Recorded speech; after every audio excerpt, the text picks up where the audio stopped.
Hindi nakalusot ang isang lalaki matapos salakayin ng mga tauhan ng San Nicolas Municipal Police Station ang kanyang tahanan sa barangay Nagkakaisa, San Nicolas, Pangasinan sa bisa ng isang search warrant kaugnay ng paglabag sa Republic Act 9165 o Comprehensive Dangerous Drugs Act of 2002.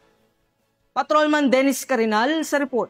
Isang matagumpay na operasyon kontra illegal na droga ang isinagawa ng San Nicolas Police Station sa pamumuno ni Police Major George D. Banayos Jr.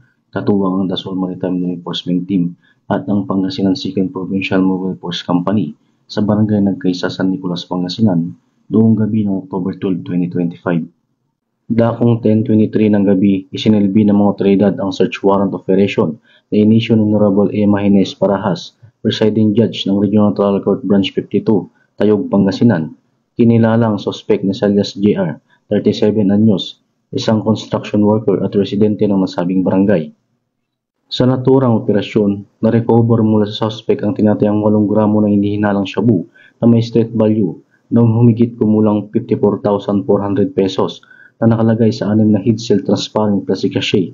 Bukod sa illegal na droga, nakumpiska rin ang ilang non-drug items na karaniwang ginagamit sa pag-refact ng shabu, kabilang 2 lighter, isang plastic tube, 21 bakanting plastic sachet, isang glass total rolled aluminum foil, at isang plastic container.